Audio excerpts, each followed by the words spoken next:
विदधाति पूर्वं यो वै वेदान् स प्रहिणोति तस्मै तं हदेवम् आत्मबुद्धि प्रकाशं मुमुक्षुरो वै शरणमहं प्रपद्ये। वैदिक दिव्य ज्ञान प्रतिष्ठानमा सबैजनालाई हार्दिक स्वागत तथा अभिनन्दन गर्दै अब आजदेखि पुनः श्रीमद् भगवत गीताको चल्दै गरेको स्वाध्यायलाई अगाडि बढाइन्छ। यो पुराण इत्यादिका व्यस्तताका कारणले गर्दाखेरि यो स्वाध्याय चिन्तनलाई केही समयका लागि स्थगित राखिएको थियो। आजदेखि पुनः प्रारम्भ गरिन्छ र योभन्दा पहिला भगवानले 5 प्रकारका यज्ञहरूका सम्बन्धमा बताउनु भएको थियो, जसमा द्रव्य यज्ञ, तपो यज्ञ, योग यज्ञ, स्वाध्याय यज्ञ र ज्ञान यज्ञ। यी 5 प्रकारका यज्ञहरूद्वारा मनुष्यले आफ्नो लक्ष्य पूरा गर्न सक्दछ। यी 5 प्रकारका यज्ञहरूमध्ये मनुष्यले कुनै न कुनै यज्ञको अनुष्ठान निरन्तर गरिरहनु पर्दछ। त्यसमा पनि भगवानले बताउनुहुन्छ यज्ञानाम जप यज्ञोस्मि, अर्थात् यज्ञहरूमध्ये म जप यज्ञ हुँ भनेर यस्तै प्रकारले 10औं अध्यायमा भगवानले बताउनु हुनेछ। र सबै यज्ञहरूमध्ये जप यज्ञमा निरन्तर मन्त्रको जप, निरन्तर सुमिरन, निरन्तर भगवानको स्मरण गरिरहनु जप यज्ञ हो। र मन्त्रको जप निरन्तर गरिरहँदा मन पनि शुद्ध हुन्छ, पापले पनि स्पष्ट गर्न सक्दैन, पापहरूको पनि नाश हुन्छ र मनुष्य शुद्ध निर्मल अन्तःकरण भएर अन्त्यमा गएर ज्ञानद्वारा मोक्ष प्राप्तिको लागि योग्य हुन्छ। अतः यस्तै प्रकारले 5 प्रकारका यज्ञहरूका सम्बन्धमा बताएपछि अब यहाँ भगवानले बताउनुहुन्छ प्राणायामोऽपि मुमुक्षु पापक्षयार्थिनो यज्ञ एव सकर्तव्य इति सूचयितुम् आह। अर्थात् प्राणायाम पनि पापहरूको क्षय चाहने मुमुक्षुहरूको लागि यज्ञ नै हो। प्राणायाम गर्नु पनि एक प्रकारको यज्ञ हो र हो यो प्राणायामद्वारा पनि मनुष्यका सम्पूर्ण पापहरू नष्ट हुन्छन्। पतञ्जलि ऋषिले सूत्र लेख्नु भएको छ, तथा क्षीयते प्रकाश आवरणम, अर्थात् प्राणायामद्वारा प्रकाशको आवरण माने अज्ञान, प्रकाशलाई ज्ञान रूपी प्रकाशलाई ढाकेर रहेको अज्ञान क्षीयते माने शिथिल हुन्छ, नष्ट हुन्छ। त्यस कारणले गर्दाखेरि प्राणायाम पनि मोक्ष साधकको अन्तःकरण शुद्धिका लागि उत्तम उपाय हो। अब यसैलाई बताउँदै भगवानले भन्नुहुन्छ अपाने जुहति प्राणम प्राणे पानम तथा परे प्राणापान गति रुद्ध्वा प्राणायाम परायणाः। अर्थात् कतिपय मुमुक्षु व्यक्तिहरूले अपान वृत्तिमा प्राणको प्रक्षेप गर्दछन्, माने हवन गर्दछन्। प्राणका 5वटा वृत्तिहरू हुन्छन्। प्राण एउटै हो तर 5वटा वृत्ति हुन्छन् प्राणका। अपान, व्यान, उदान, समान र मूलमा प्राण छँदैछ। यस्तै प्रकारले 5 प्रकारका वृत्तिहरू हुन्छन्। अतः पूरकात्मक अथि प्राणायाम गर्दाखेरि पूरक, कुम्भक र रेचक गरेर 3 प्रकारका अभ्यासहरू हुन्छन्। पूरक भनेको वायुलाई भित्र भर्ने, कुम्भक भनेको त्यो भित्र भरेका वायुलाई भित्रै रोक्ने र रेचक भनेको भित्रको वायुलाई विस्तार गरेर बाहिर छोड्ने। यस्तै प्रकारले 3 प्रकारका अभ्यासहरू हुन्छन् प्राणायाममा। यी 3टा अभ्यासद्वारा एक प्रकारको एउटा प्राणायाम पूर्ण हुँदछ, पूरक, कुम्भक, रेचक। र यहाँ बताउनुहुन्छ कि कतिपय मुमुक्षुहरूले अपान वृत्तिमा प्राणको प्रक्षेप गर्दछन्, माने पूरकात्मक प्राणायाम गर्दछन्। पूरक प्राणायाम गर्दछन् माने खालि उनीहरूले प्राणवायुलाई भित्र भर्दछन्, प्राण लिइरहन्छन्, भित्र लिन्छन् प्राण, यस्तै प्रकारले गर्दछन्। र कतिपयले प्राणवृत्तिमा अपान वृत्तिको प्रक्षेप गर्दछन्, प्राणवृत्तिमा अपान वृत्तिको प्रक्षेप गर्दछन्, अर्थात् रेचकात्मक प्राणायाम गर्दछन्, माने खालि उनीहरूले छोड्दछन्। प्राण स्वतः भित्र आउँदैछ तर बाहिर छोडिरहन्छन्, उनीहरूले एकदम होसपूर्वक छोड्दछन्। प्राणायाम त निरन्तर भइरहन्छ, प्राण त निरन्तर चलिरहन्छ, तर कतिजनाले पूरकात्मक प्राणायाम गरेर अपान वृत्तिमा प्राणको हवन गर्दछन् र कतिपयले प्राण वृत्तिमा अपान वृत्तिको हवन गर्दछन्। भन्नुको मतलब कसैले पूरकात्मक प्राणायाम गर्दछन्, कसैले रेचकात्मक प्राणायाम गर्दछन्, रेचक गर्दछन्, छोड्दछन्। र यसै प्रकारले कतिपयले प्राण र अपान वृत्तिमा गतिलाई अवरोध गरेर प्राणायाममा तत्पर रहन्छन्, अर्थात् रेचक र पूरकका साथसाथमा कुम्भक प्राणायामको पनि अभ्यास गर्दछन्। यस प्रकारले यहाँनिर भगवानले बताउनु भयो। अब यसलाई संक्षिप्त रूपले व्याख्याद्वारा पनि बुझिन्छ। अब यहाँ बताउनुहुन्छ कि कुनै पनि मुमुक्षु व्यक्तिले अपान वृत्तिमा, अपानमा माने प्राणको जो अपान वृत्ति छ हो त अपान वृत्तिमा यानि वायुको प्रवेश नाडीमा प्राणको माने प्राण वृत्तिको हवन गर्दछन् भन्नुको तात्पर्य यहाँ स्पष्ट रूपले बुझ्नु पर्दछ। कतिपय मुमुक्षु माने मुक्ति चाहने व्यक्तिले एकान्तमा रहेर अल्प थोरै आहार, सात्विक आहार गरेर प्राणायामको अभ्यास गर्दछन्। त्यो हामीले पनि बहुत लामो समयसम्म गरेका थियौँ, किनभने प्राणायाम गर्नु कुनै सरल क्रिया होइन। यसका लागि धेरै यम, नियम, आसन तिनटै सिद्ध भएपछि मात्रै प्राणायामको स्थितिमा पुगिन्छ। पहिले यम भनेको 5वटा हुन्छन्, अहिंसा, सत्य, अस्तेय, ब्रह्मचर्य र अपरिग्रह, यम भए। यसै प्रकारले नियम भने शौच, सन्तोष, तपः, स्वाध्याय र ईश्वर प्रणिधान, यी 5वटा नियम भए। तेस्रो छ आसन। यी तिनटामा परिपक्व भएपछि मात्रै मनुष्य प्राणायामको स्थितिमा पुग्दछ। र त्यो प्राणायाममा स्थित भएपछि, त्यो प्राणायाममा स्थितिमा पुगेपछि साधकले एकान्तमा रहेर अल्प आहार, सात्विक आहार गरेर अपान वृत्तिमा बिस्तारो बिस्तारो गर्दै अपान वृत्तिमा यानि वायुको प्रवेशको नाडीमा, जहाँबाट वायु प्रवेश हुन्छ हो त्यो वायु प्रवेशको नाडीमा प्राणको माने प्राण वृत्तिको हवन गर्दछन्। अब यी दुवै नासिकाहरूमा, 2टा नासिका छन्, नासिकाको 2टा छिद्र छन्, नाकका 2टा छिद्र छन्। यी नासिकाहरूमध्ये तत्तत् काललाई जानेर माने त्यो प्राण कति बेला प्रवेश गर्छ, कति निस्किँदैछ, कति मात्रामा निस्किँदैछ सबै जानेर पूरक नामक प्राणायाम गर्दछन्। यो अर्थ हो, जान्दछन् नि त। पूरक माने भित्र वायु भर्नु।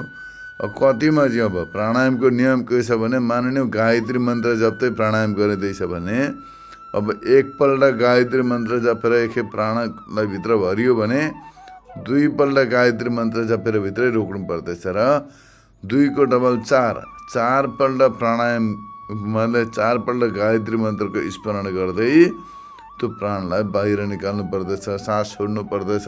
यो हो नियम। एकपल्ट गायत्री मन्त्रको स्मरण गर्दै प्राणलाई भित्र भरियो माने पूरा गरियो भने 2पल्ट गायत्री मन्त्रको स्मरण गर्दै त्यो भित्र लगेको वायुलाई भित्रै रोक्नु पर्दछ, कुम्भक गर्नु पर्दछ। र 2 को डबल 4पल्ट गायत्री मन्त्रको स्मरण गर्दै त्यो वायुलाई बाहिर निकाल्नु पर्दछ। यस्तो गर्दा एकपल्ट प्राणायाम सम्पन्न हुन्छ, एक प्राणायाम पूर्ण हुँदछ। यसै प्रकारले बारम्बार अभ्यास गर्नु पर्दछ। र यहाँ बताउनुहुन्छ दुवै नासिकाहरूमा तत्तत् काललाई भने समयलाई जानेर, एकदम सूक्ष्म कुरो त्यो समयलाई जानेर पूरक नामक प्राणायाम गर्दछन्। यसै प्रकारले कतिपय व्यक्तिले प्राणमा, प्राणको वृत्तिमा, प्राणमा माने प्राणको वृत्तिमा अर्थात् वायुको निक्लिने नाडीमा, अपान वृत्ति भनेको वायु प्रवेशको नाडी, त्यस्तै प्रकारले प्राण वृत्ति भनेको वायु निस्किने नाडी हो। त्यो नाडीमा अपान वृत्ति प्रक्षेप गर्दछन् माने अपान गर्दैछन्, त्यसमा अपान वृत्तिको हवन गर्दछन्। रेचक प्राणायाम नै गर्दछन्, यो अर्थ हो। अपान वृत्तिको हवन गर्दछन् माने रेचक प्राणायाम गर्दछन्। रेचक भनेको छोड्नु, प्राण वायुलाई बाहिर छोड्नुलाई रेचक भनिन्छ। अब यी सबै प्राणायामको अभ्यास स्वास्थ्य व्यक्तिका लागि मात्रै हुनु, रोगीले गर्न सक्दैन नि। रोगी बस्नै सक्दैन एउटा आसनमा, आसनै सिद्धि हुँदैन भने कहाँबाट प्राणायाम गर्न सक्दछ। र यो स्वास्थ्य व्यक्तिका लागि मात्रै हुनु। योग गर्ने व्यक्तिले बाल्यकालदेखि नै योग मार्गमा प्रवेश गर्नु पर्दछ। बुढो भएर योग गर्दछु भन्यो भने त्यो योगी हुँदैन, रोगी हुन्छ। त्यस कारणले गर्दा यहाँ बताउनुहुन्छ रेचक प्राणायाम गर्दछन्। माने रेचक भनेको वायु छोड्नु, त्यसमा एकदम होसपूर्वक मनुष्यले 24 घण्टामा 21,600 पल्ट सास फेर्दछ, तर होस हुँदैन। कति बेला सास आयो, कति बेला गयो, मनुष्यलाई होसै छैन त्यो। अनि एक दिन आएर चाहिँ बाहिर गएकै हुन्छ, उतै रोकिन्छ भने मात्रै थाहा पाउँछ अब त्यो रोकिने दिन आएछ भनेर। अथवा भित्र गएको भित्रै रोकियो, अब बाहिर निस्किँदै गयो त्यो प्राणसँगै हृदयमा यमलोकको दरवाजा खटखटायो उसले, अनि मात्रै थाहा पाउँछ। नत्र त्यो 24 घण्टामा 21,600 पल्ट चास आउँदैछ जाँदैछ, भित्र आफ्नो शरीरभित्र के हुँदैछ त्यो अत्तपत्त छैन, त्यसमा होसै छैन मनुष्यलाई। मनुष्य त पैसा कमाउन लागिरहेछ, नाम कमाउन लागिरहेछ, घर बनाउन लागिरहेछ, जमिन किन्न लागिरहेछ, फुर्सद छैन। त्यो कमाएको, किन पैसा कमाएको त्यो पनि थाहा छैन उसलाई। त्यो काम आउँछ कि आउँदैन, जीवनमा प्रयोजन छ कि छैन, त्यसको आफ्नो लागि उपयोग हुन्छ कि हुँदैन, त्यो सम्पत्ति त्यो पनि अत्तपत्त छैन। बस कमाइरहेछ, भेला पारिरहेछ, थुपारिरहेछ। लु दान गरौँ है, यस्तो यस्तो शुभ कार्य छ, दान गर भनौँ भनेदेखि भ्याउँदिनँ भन्छ, म त भोलि गर्छु भन्छ, पर्सि गर्छु भन्दैन। कति प्रायले टालेर सके। यो कुरो मैले एकदम राम्रो अनुभव गरेँ। धेरैजना शुभचिन्तकहरूले गरे, तर कति प्राय यस्ता व्यक्ति निश्चय कि अरब खरबपति व्यक्ति टाढेरै सके तिनीहरूले। त्यो फुर्सद छैन उनीहरूलाई दान गर्ने, या त मन छैन। अब त्यो के का लागि काम आउँछ भगवान जानुन्। अब त्यो अर्काले कुन्तेले खाइदिन्छ, नत्र भने त्यो कमसेकम अलिकति भए पनि शुभ कर्ममा लाग्दथ्यो, अलिकति भए पनि दान पुण्य हुन्थ्यो। आफूले त जानेर गरेन, अरूले गराएका ठाउँमा भए तापनि अलिकति ऊ पनि पुण्यको भाग्य हुन्थ्यो, तर त्यही पनि बन्न सकेन, त्यो उसको दुर्भाग्य हो।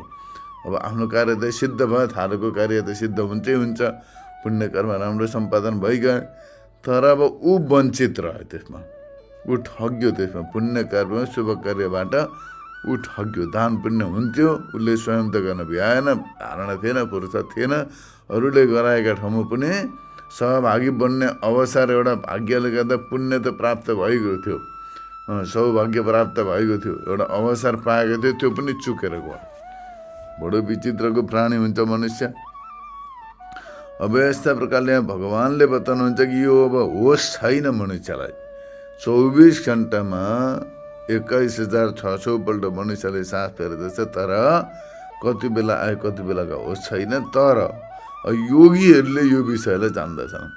जो योगीहरू छन् उनीहरूले यसलाई जान्दछन्। प्राणमा अपान माने प्राणवृत्तिमा अपान वृत्तिको हवन गर्दछन्, अपान वृत्तिमा प्राणवृत्तिको हवन गर्दछन्। र यस्तो प्रकारले यहाँनिर बताउँदै भन्नुहुन्छ भगवान, कुनै व्यक्तिले प्राण र अपानको गतिलाई रोकेर, माने कुम्भक प्राणायाम गरेर, मुख र नासिकाबाट वायुको बाहिर गमन नै प्राणको गति हो। त्यसलाई प्राण भनिन्छ। मुख र नासिकाबाट, नाकलाई रोक्यो भने मुखबाट जान्छ, मुख बन्छ भने नाकबाट सास बाहिर गइरहेको हुन्छ। त्यो नासिकाबाट वायुको बाहिर गमन हुन्छ। त्यो दुवैबाट, मुख र नासिकाबाट वायुको भित्र प्रवेश अपानको गति हुन्छ। भित्र पस्नुलाई अपान, बाहिर जानुलाई प्राण, प्राणको गति, र भित्र पस्नुलाई अपानको गति हो। यी दुवै प्राण र अपानको गतिलाई रोकेर प्राणायाम निरत केवल कुम्भक प्राणायामलाई नै अभ्यास गर्दछन्। माने केवल कुम्भक प्राणायाम गर्दछन् उनीहरूले, यो भाव हो।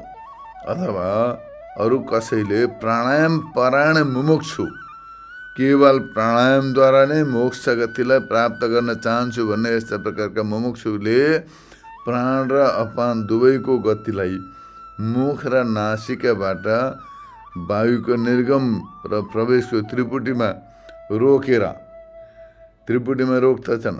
पछि हृदयमा प्राणमा अपानको र अपानमा प्राणको प्रक्षेप गर्दछन्। यस्तो प्रकारले प्राणका साथमा अपानको र अपानका साथ प्राणलाई जोड्दछन्। यस्तो प्रकारले एक गर्दछन्। यस्तो गर्नाले सबै नाडीहरूमा स्थित सबै प्रकारका पापहरू भस्मीभूत हुन्छन्, सबै पापहरू नष्ट हुँदछन्। यस्तो प्रकारको प्राणायामको अभ्यास गर्दा यो भाव। अथवा प्राणमा अपानको होम गर्दछन्, पूरक गर्दछन्, र पछि प्राण र अपानको गतिलाई रोकेर कुम्भक प्राणायाम गर्दछन्, अपानमा प्राणको होम गर्दछन्, रेचक प्राणायाम गर्दछन्। यस्तो प्रकारको योजना यहाँनिर भिन्न भिन्न प्रकारले अर्थ बुझ्नु पर्दछ।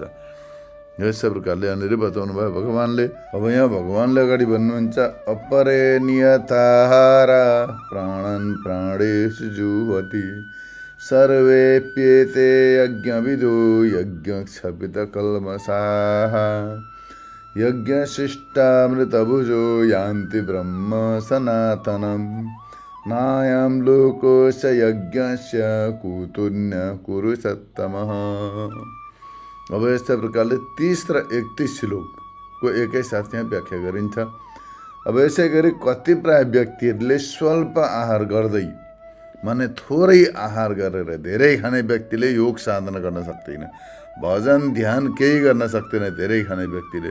त्यसर्थ अल्प र हल्का आहार गर्ने, थोरै पनि र हल्का पनि सुपाच्य भोजन गर्दै, अल्प आहार गर्दै प्राणहरूलाई माने अन्तर वायुहरूको प्राणमा हवन गर्दछन्। बिल्कुलै नखाने व्यक्तिले पनि योग साधना गर्न सक्दैन। अत योग साधनाको लागि ऊर्जा जति भोजनद्वारा पर्याप्त रूपमा पाइन्छ त्यति आहार गर्दै प्राणहरूको अन्तर्वायुहरूको प्राणमा हवन गर्दछन्। यानि वसी आदि क्रियाहरूद्वारा अन्तर्भागलाई स्वच्छ गर्दछन्। अन्तर्भाग योगको भित्री भागलाई शुद्ध गर्ने हठयोगमा कई प्रकारका अभ्यासहरू छन्। शङ्ख प्रचालन, धौती, बस्ची इत्यादि प्रकारका क्रियाहरू छन्। यी क्रियाहरू गर्दछन्। दैव आदि यज्ञहरूको अनुष्ठान गर्ने यज्ञानुष्ठानबाट पाप शून्य भएका पूर्वोक्त सबै प्रकारका मुमुक्षुहरूले यज्ञशिष्ट अमृत अन्नको उपभोग गर्दै सनातन ब्रह्मलाई प्राप्त गर्दछन्। हे कुरुसत्तम, जुन व्यक्तिले यज्ञानुष्ठान गर्दैन त्यसको यो मुक्ति सम्पादन योग्य मानव देह नै होइन। अर्थात् फेरि दैव आदि कहाँबाट हुन सक्दछन्? भावार्थ अब यसलाई व्याख्याद्वारा स्पष्ट रूपले बुझ्न सकिन्छ। किन्छ अपरे इत्यादि अर्थात् कतिपय नियत आहार माने अल्प आहार गर्ने, थोरै र शुद्ध सात्विक आहार गर्ने मुमुक्षु व्यक्तिले दूध आदि थोरै आहारद्वारा भित्रको वायुहरूलाई भस्म गर्नका लागि प्राणहरूको भित्रको वायुहरूको प्राणमा माने उक्त वायुहरू भेदहरूमा होम गर्दछन्। मनुष्यको भित्री शुद्धिका लागि, नाडी शोधन इत्यादिका लागि यहाँनिर हठयोग प्रक्रियामा 6 प्रकारका क्रियाहरू बताइएका छन्, जसमा चाहिँ स्वस्थ र युवा व्यक्तिले अभ्यास गर्न सक्दछन्। वृद्ध अवस्थामा पनि स्वस्थ व्यक्तिले यी अभ्यासहरू गर्न सक्दछन्। तर यहाँनिर बताइन्छ कि 6वटा क्रियाहरू के छन् भन्दा, पहिला छ नाडी शोधन, नेति, धौती, बस्ची, त्राटक र कपालभाती। यी 6वटा अभ्यासहरूद्वारा भित्री शुद्धि गर्दछन्। काशीमा एकजना विशुद्धानन्द योगी हुनुहुन्थ्यो। विशुद्धानन्द, उहाँले भित्रका आन्द्राभुँडी सबै बाहिर निकालेर धोइ पखालेर फेरि भित्र हाल्नुहुन्थ्यो। त्यस्तो प्रकारको उल्लेख छ। उहाँ काशीमा हुनुहुन्थ्यो। अहिले पनि विशुद्ध कानन आश्रम भन्ने जग्गा छ, त्यहाँ विशुद्धानन्द योगीको वासस्थान छ। उहाँले त्यस्तो प्रकारले योग सिद्ध गर्नुभएको थियो। वायुलाई रोकेर, पहिला त वायुलाई रोक्नु पर्यो, सास चल्दै त केही पनि हुँदैन। तर सास रोक्नमा कुम्भक प्राणायाममा यति परिपक्वता हासिल गरेको हुन्छ, यति परिपक्व हुन्छन्, त्यो सासलाई रोकेर भित्रको सबै धौती नाडी इत्यादि त्यो सबै बाहिर निकालेर, आन्द्राभुँडी सबै निकालेर बाहिर सबै नदीका किनारमा धोइ पखाली सबै गरेर फेरि भित्र हाल्थ्यो। अनि त्यहाँबाट मात्रै सास अर्को फेर्थे। यस्तो प्रकारले क्रिया सम्पादन गर्दथे। यी सबै भित्री क्रियाहरू सम्पादन गरेर भित्री पनि शुद्धि गर्दछन्। यस्ता प्रकारले दैव आदि यज्ञहरूको नियमपूर्वक अनुष्ठान गर्ने तत्तत यज्ञानुष्ठानको फल उनीहरूले बताइन्छ। सर्वे पेते इत्यादिबाट, माने यज्ञविद जो यज्ञहरूको अनुष्ठान गर्नमा तत्पर छन्, यज्ञको स्वरूपलाई जान्दछन्। यज्ञ भनेको के हो, कसरी गरिन्छ, त्यसको विधि के हो, कुन प्रकारले गर्दाखेरि त्यो यज्ञ सफल हुन्छ भनेर यस्तो प्रकारले राम्रो प्रकारले जान्दछन् जसले यस्तो प्रकारको दैवादी यज्ञहरूको अनुष्ठान गर्ने जो अनुष्ठाताहरू छन्, यज्ञ गर्नेहरू छन्, उनीहरू सबैले यज्ञशिष्ट अमृत भोजी हुन्छन्। उनीहरू माने यज्ञ गरेर शेष रहेको अन्नको सेवन गर्दछन् र त्यो यज्ञ गरेर शेष रहेको अन्नलाई अमृत बराबर मानिन्छ त्यो, किनकि बडो शुद्ध हुन्छ, त्यो परिष्कृत हुन्छ।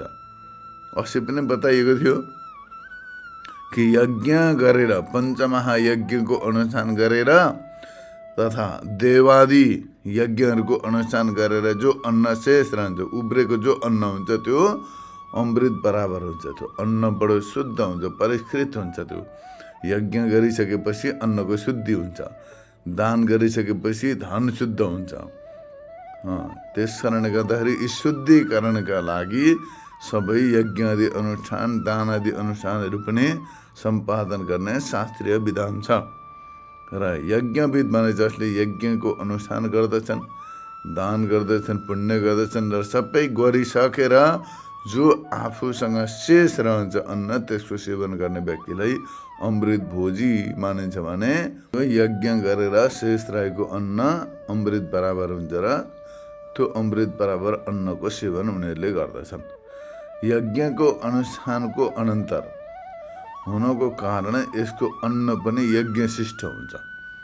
यज्ञ गर्दा गर्दै जो अन्न चलाइन्छ त्यो त दिइन्छ, ब्राह्मणहरूले लान्छन्, ऋत्विजहरूले लान्छन्, तर जो आफ्ना पासमा जो शेष रहन्छ हो त्यो अन्नको यहाँनिर विवेचना गरिएको हो, त्यसलाई यज्ञशिष्ट भनिन्छ। त्यो अन्नलाई, त्यो यज्ञशिष्ट अन्न जो छ त्यो अमृत बराबर हुन्छ र अमृतको भोजन गर्दछन्। यस कारणले गर्दा उनीहरूलाई यज्ञशिष्ट मृत भोजी यस्तो प्रकारले बताइएको।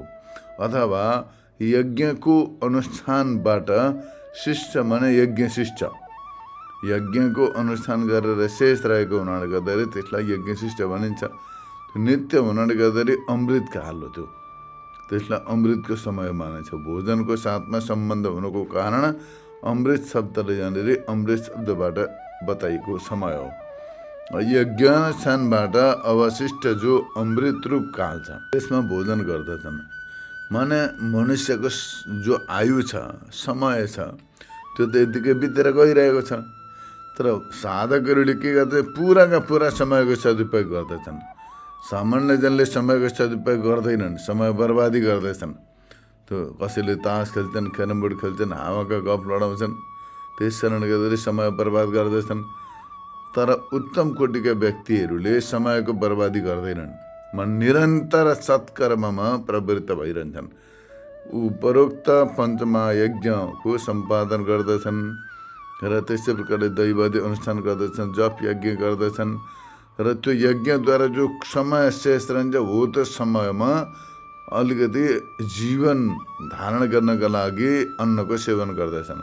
त्यस कारणले गर्दाखेरि हो त्यो यज्ञ अनुष्ठान सम्पादन गरिसकेर जो शेष रहेको समय छ त्यो बडो दिव्य समय हो, त्यो एकदम किमती समय हुन्छ।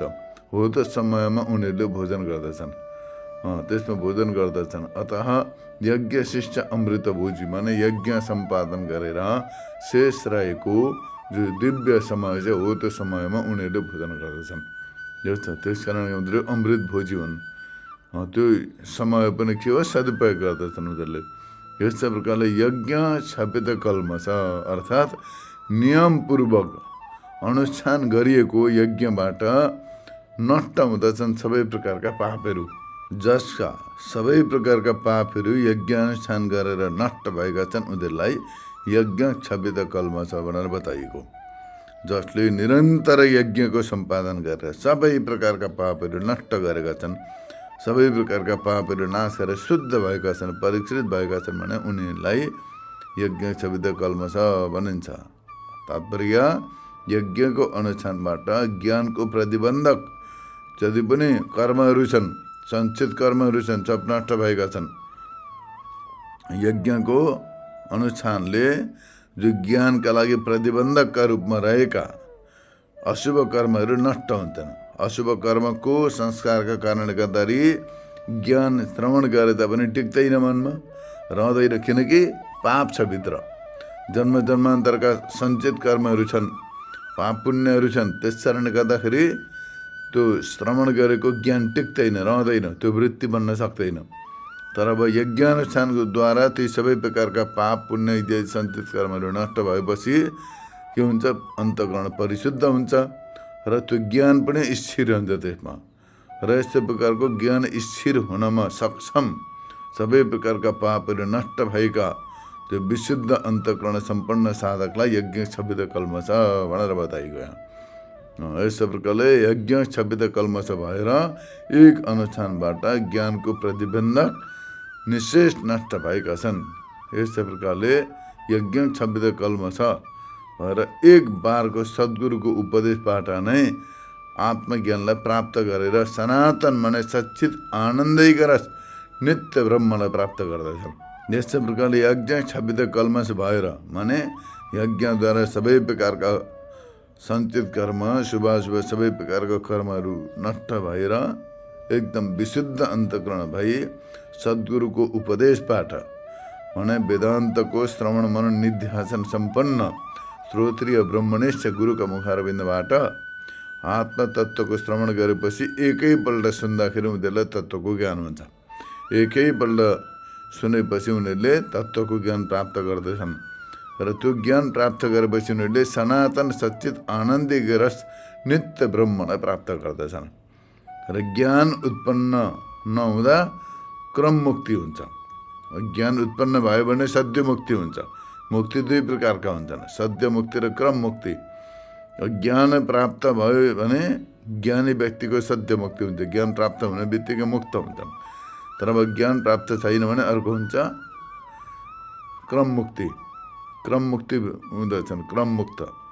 यो अभिप्राय हो। माने यज्ञ अनुष्ठान गर्दछन्, अन्तःकरण शुद्ध गर्दछन्, तत्पश्चात तत्त्वज्ञानको श्रवण गर्दछन्, तत्त्वज्ञानको श्रवण गरेर तत्त्वज्ञान प्राप्त गर्दछन् अनि मुक्त हुँदछन्। यस्तो प्रकारले यसलाई क्रम मुक्ति मानिन्छ। यस्तै प्रकारले यज्ञ गर्ने, अन्तःकरण शुद्ध गर्ने साधकहरूको गतिका सम्बन्धमा बताएपछि अब यी यज्ञहरू केही नगर्ने दुशील अभागी व्यक्तिको गतिका सम्बन्धमा पनि बताउनुहुन्छ।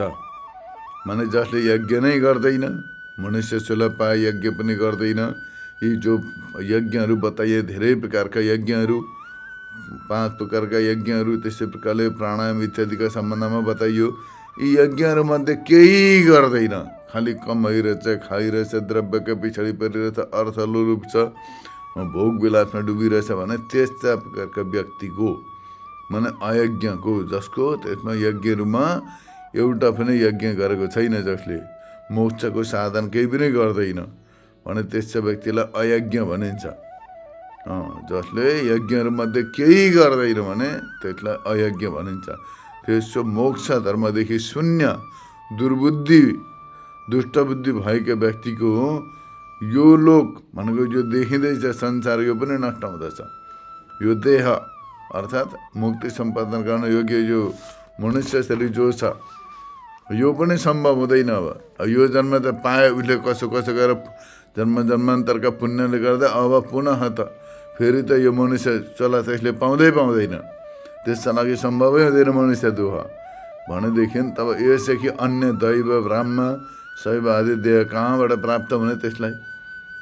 भने जसले मनुष्य देह पाएर यज्ञ गर्दैछन्, ईश्वरले बताएको विधानको अनुसार गर्दैछन्, भक्ति गर्दैछन्, उपासना गर्दैछन्, वेदान्तको श्रवण मनन निध्यासन गरेर ज्ञान प्राप्त गर्दैछन् भनेदेखि त क्रम मुक्ति सद्य मुक्ति जुनै प्रकारले भए पनि उनीहरू मुक्त हुँदछन्। तर जसले मनुष्य देह पाएर यी यज्ञहरूमध्ये केही पनि गर्दैन, कुनै सम्पादनै गर्दैन भनेदेखि त्यस्ता व्यक्तिले पुनः यो मनुष्य देह पनि प्राप्त गर्न सक्दैन, यो लोकको सुख भोग पनि गर्न सक्दैन। भने मनुष्यदेखि देहदेखि अतिरिक्त दैव योनि ब्रह्म शैव आदि देह कहाँबाट प्राप्त गर्न सक्छ? यो त सम्भवै छैन। कुनै पनि हेतुबाट अधर्म निष्ठाको असाधारण कारणले सिद्ध हुने देह सिद्ध हुन्छ। यो दुवैको अर्थ हो। भने अधर्म सम्पादन गरेर कुन देह प्राप्त गरिन्छ भने काग, गिद्ध, कुकुर, सुँगुर हो त्यस्तामा पुग्दछ। र मनुष्य देह पाएपछि बडो सतर्क हुनुपर्दछ। फुकी कदम राख्नु पर्दछ ताकि यो दुरुपयोग नहोस् र दुर्गति पनि नहोस्। यदि ख्याल राख्नु पर्दछ मनुष्यले। यस्ता प्रकारले यो बताइएका श्लोकहरूको अर्थ यहाँनिर बताइयो। अब यसलाई समापन गर्दै यहाँ बताउनुहुन्छ, यो यज्ञता तपाईँद्वारा कल्पित हो। अब यहाँ सन्देह उत्पन्न गरेर त्यसको समाधान गरिन्छ। अब यो यज्ञता तपाईँद्वारा कल्पित हो, कल्पना गरेको शास्त्रीय होइन। यस्तै प्रकारले यदि तिमीलाई शङ्का हुन्छ भने यो युक्त छैन। यहाँ कुनै व्यक्तिगत कल्पनाको कुरो छैन। यसमा शास्त्र सिद्ध वेद सिद्ध सिद्धान्तको प्रतिपादन गरिएको, किनकि यो यज्ञहरू वेदमा उल्लेख छन्। यिनीहरू सबै वेदद्वारा प्रतिपादित हुनु। व्यक्तिलाई प्रमाण मानिँदैन, वेदलाई प्रमाण मानिन्छ। यस्तै प्रकारले बताउनका लागि यहाँ बताउनुहुन्छ, एवं बहुविधा यज्ञ वितत ब्रह्मणो मुखे कर्मजान विदितान सर्वान एवं ज्ञात्वा विमोक्षसे। पूर्वोक्त नाना प्रकारका यज्ञहरूको वेदद्वारा नै प्रतिपादन गरिएको छ। माने वेदले नै यी यज्ञहरूको विधान गरेका छन्। यी सबै यज्ञहरूलाई कर्मज माने कर्मस्वरूप जान्नु पर्दछ। कर्मद्वारा सम्पादन हुन्छन् यी यज्ञहरू। यस्तो प्रकारले जानेर तिमी संसारबाट अवश्य नै मुक्त हुनेछौ। यस्तो प्रकारले भावार्थ बताइयो। अब यसलाई व्याख्या गरिन्छ, संक्षिप्त रूपले व्याख्याद्वारा बुझिन्छ। दैवमेव परे यज्ञम इत्यादि अनेक प्रकारका बताएका जति यज्ञहरू बताइए, थुप्रो प्रकारका यज्ञहरू बताइए यहाँनिर। ती सबै यज्ञहरू वेदद्वारा नै बताइएका हुन्। मनुष्यले विधान गरेको होइन। यो स्वार्थ सिद्ध गर्नको लागि मनुष्यले बताएका होइनन् यज्ञहरू। यो मनुष्यको कल्याणका लागि, उत्थानका लागि वेदले बताएका हुन्। यस्तै प्रकारले यज्ञ जान्ने व्यक्तिले सनातन ब्रह्मलाई प्राप्त गर्दछ भनेर यहाँ बताए। यज्ञविदो यान्ति ब्रह्म सनातनम, अर्थात् जसले यज्ञको रहस्यलाई जान्दछ, यज्ञको मर्मलाई जान्दछ, उसले सनातन ब्रह्मलाई प्राप्त गर्दछ। यस्तो प्रकारले बताएका छन्। र यस्तो प्रकारले बताएपछि यहाँ बताउनुहुन्छ इत्यार्थक वाक्यबाट, माने यो वाक्यबाट यज्ञ नै साक्षात् मोक्षको साधन हो यस्तो प्रतीत हुँदैछ। यहाँ यज्ञलाई जान्ने व्यक्तिले सनातन ब्रह्मलाई प्राप्त गर्दछ। यज्ञको रहस्यलाई, यज्ञको मर्मलाई जान्ने व्यक्तिले सनातन ब्रह्मलाई प्राप्त गर्दछ भनेर यस्तो वाक्यको यहाँ प्रयोग गरिएको छ। अब यसबाट त यज्ञ नै साक्षात् मुक्तिको साधन हो भने यसो प्रतीत हुन्छ। फेरि ज्ञानका लागि प्रयास किन गर्नु, ज्ञानका लागि प्रयत्न गर्ने आवश्यकतै छैन भनेर यस्तो प्रकारले शङ्का गर्दछ कसैले भने यस्तो शङ्का गर्नु उचित छैन, युक्त छैन। किनभने ती यज्ञ पनि कर्मरूप हुन्। यज्ञहरू जति पनि छन् ती सबै कर्मकाण्ड अन्तर्गत पर्दछन्। अत न कर्मबाट न प्रजाबाट भने अर्को श्रुति वाक्य छ, न कर्मणा न प्रजया, अर्थात् कर्मबाट पनि ब्रह्म तत्त्वलाई प्राप्त गर्न सकिँदैन र प्रजा भनेको सन्तानबाट पनि ब्रह्म तत्त्वलाई प्राप्त गर्न सकिँदैन इत्यादि श्रुतिहरूका साथमा विरोध हुनाले गर्दाखेरि तिनमा नित्य फल हुन सक्दैन। यस्तो सूचना गर्नका लागि यहाँ बताउनुहुन्छ कि कर्मजा अर्थात् क्रियालाई गर्ने नै कारक हो। माने यी सबै कर्मबाट सम्पादन हुन्छन्, सबै कर्मकाण्ड अन्तर्गत पर्दछन्। यिनीहरू सबै कर्म कारकहरूबाट उत्पन्न भएका हुन्। यिनीहरू कर्म हुन्। बिना कर्म यज्ञ सम्पादन हुँदैन। त्यो सबै कर्मकाण्ड अन्तर्गत नै पर्दछन्। भागादि इन्द्रियहरूद्वारा उत्पन्न हुन्। यिनीहरू सबै कर्मकाण्ड केद्वारा हुन्छन् भने कर्मेन्द्रियबाट सम्पादन हुन्छन्। र यी सबै इन्द्रियद्वारा सम्पादित हुने सबै कर्मबाट उत्पन्न भएका यज्ञहरू हुन्। यी सबै यज्ञलाई परम्पराया ज्ञान उत्पन्नको साधन मानिन्छ, तर साक्षात् मुक्तिको साधन मानिँदैन। यी सबै यज्ञहरूलाई कर्मबाट उत्पन्न माने कर्म नै जान्नु, माने कर्मबाट उत्पन्न भएका हुन् भनेर जान्नु पर्दछ। कर्मबाट उत्पन्न माने कर्मकाण्डद्वारा सम्पादित जान्नु पर्दछ। यदि यसमा कसैले बताउँदछ, शङ्का गर्दछ कि भागादि इन्द्रियहरूबाट उत्पन्न भएका यज्ञहरू अपूर्व हुन्, त्यो यो बताउनु पनि युक्त छैन। किनभने अपूर्व यानि पूर्व हुँदा पनि त्यसको कर्मत्व जाँदैन, माने कर्मत्वको निवृत्ति हुँदैन। यस कारण तिनीहरूलाई अनित्य फल दिने, जानेर नित्य फल दिने ज्ञानलाई प्राप्त गरेर नै संसारबाट मुक्त हुँदछौ। अनित्य फल दिने यज्ञहरूबाट होइन। अब यहाँनिर बताइन्छ अब कर्मको रहस्य नजानिकन त अब कर्म सम्पादन हुँदैन। जसले कर्मको मर्म नबुझिकन नजानिकन त्यसैलाई नै मुक्तिको साधन मानेर लिप्त भएर गरेको गरे गर्छ भने त्यसको मुक्ति हुँदैन। अत पहिले दुवैलाई जान्नु पर्दछ। कर्म मीमांसा, ज्ञान मीमांसा दुवैको अध्ययन गर्नु पर्यो, श्रवण मनन गर्नु पर्यो।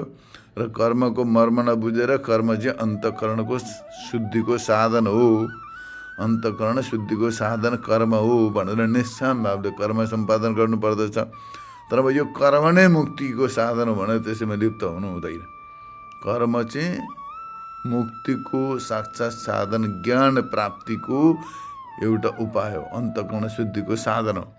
र कर्मद्वारा अन्तःकरण शुद्ध भएपछि वेदान्तको श्रवण मनन निध्यासन गरी ज्ञान प्राप्त गरेर तत्त्व ज्ञानबाट मुक्त हुन्छ भनेर यस्तो प्रकारले रहस्यलाई जान्यौ भने तिमीले कर्मद्वारा अन्तःकरण शुद्ध गर्दछौ, कर्मानुष्ठानद्वारा।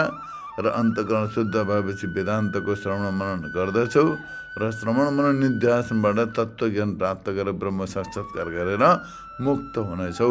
यस्तो प्रकारले भगवानले बताउनु भयो। र आजको विषयलाई यतिमै राखिन्छ। हरि ओम तत्सत्।